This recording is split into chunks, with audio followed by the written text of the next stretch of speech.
10 seconds left. 5 seconds. Start. அன்பார்ந்த நண்பர்களே, இந்த இனிய மாலை பொழுதில் தமிழ்நாடு சுற்றுலா வர்த்தக பொருட்காட்சியின் துவக்க விழாவில் கலந்து கொண்டு உங்களை சந்தித்து உரை நிகழ்த்தும் வாய்ப்பை அளித்த சுற்றுலாத்துறை அலுவலர்களுக்கு என் நன்றியை தெரிவித்துக் கொள்கிறேன்.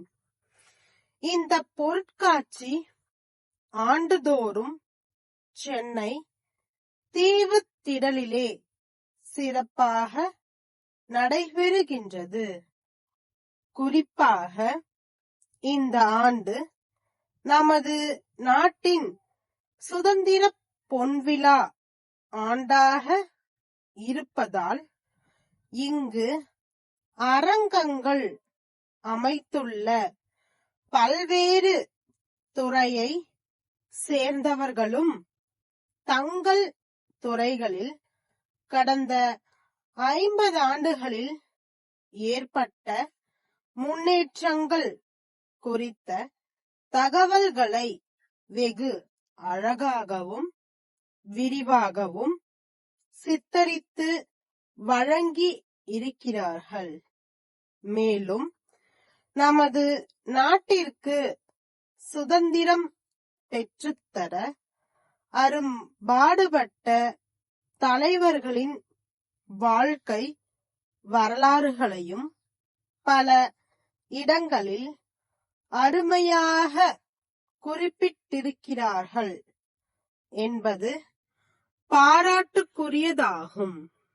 நான் இந்த விழாவிற்கு வரும்பொழுது ஒரு நண்பர் கேட்ட வினாவையும் அதற்கு நான் அளித்த விடையையும் இங்கு தெரிவிப்பது அவசியம் என கருதுகின்றேன்.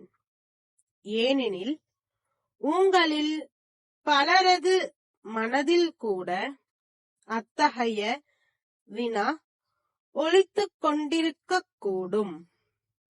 சுற்றுலா பொருட்காட்சி என்று மட்டும் பெயர் வைக்காமல் வர்த்தகம் என்ற சொல்லையும் ஏன் சேர்த்துள்ளார்கள் என்பதுதான் கேட்கப்பட்ட அந்த வினாவாகும். பொருட்காட்சிகளுக்கு வருகை தரும் பல்லாயிரக்கணக்கான மக்கள் தங்கள் வீட்டு உபயோகங்களுக்கு தேவையான பொருட்களை அதிக அளவில் வாங்குவதில் ஆர்வம் காட்டி வருகிறார்கள்.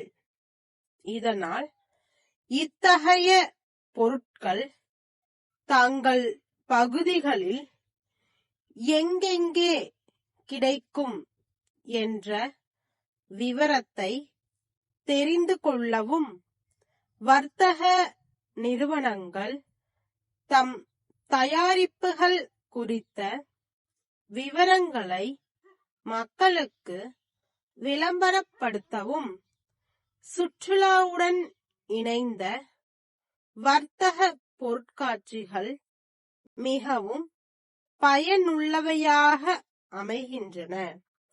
இதன் காரணமாகத்தான் இது சுற்றுலா வர்த்தக பொருட்காட்சி என பெயரிடப்பட்டு வருகின்றது. இத்தகைய பொருட்காட்சிகளை சென்னையில் மட்டும் அல்லாது பல்வேறு மாவட்ட தலைநகரங்களிலும் நடத்த தமிழக அரசு முடிவெடுத்துள்ளது என்ற அறிவிப்பை இங்கு வெளியிடுவதில் மகிழ்ச்சி அடைகிறேன். இன்னும் பல கருத்துக்களை கூற விரும்பினாலும் நேரம் அதிகமாகிவிட்ட காரணத்தால் காலத்தின் அருமை கருதி இங்கு வருகை புரிந்திருக்கும் அனைவருக்கும் என் மனமார்ந்த நன்றியை தெரிவித்து அமைகிறேன். வணக்கம். தஞ்சை சரபோஜி மன்னர் சாலையில் இருக்கும் வழக்கறிஞர் சீனிவாசன், சென்னை மயிலாப்பூர் தெற்கு வீதியில் வசிக்கும் வழக்கறிஞர் கோவிந்தனுக்கு எழுதிய கடிதம். ஐயா, நான் உங்களிடம் நேற்றிரவு தொலைபேசி மூலம் தொடர்பு கொண்டு தெரிவித்தபடி சுதாகர் என்பவர் நாளை உங்களை நேரில் சந்தித்து அவரது வழக்கு குறித்த விவரங்களை விவரிக்க இருக்கின்றார். இவ்வழக்கு குறித்து தங்களுக்கு தேவைப்படும் ஆவணங்கள் மற்றும் கட்டணம் ஆகிய விவரங்களை அவரிடமே தாங்கள் தெரிவிக்கலாம். அடுத்த மாதம் சென்னை உயர்நீதிமன்றத்திற்கு ஒரு வழக்கு தொடர்பாக நான் வரவேண்டியுள்ளதால் அப்போது தங்களது அலுவலகத்தில் சந்திக்கிறேன். தாங்கள் இந்த ஆண்டு கோடைக்கால விடுமுறையின் போது எங்கள் ஊருக்கு வந்து சில தினங்கள் எங்கள் குடும்பத்துடன் தங்கிச் சென்றால் நாங்கள் மிகவும் மகிழ்ச்சி அடைவோம். தங்கள் வளமிக்க எதிர்காலத்திற்கு எங்கள் மனமார்ந்த நல்வாழ்த்துக்கள். தங்கள் அன்பார்ந்த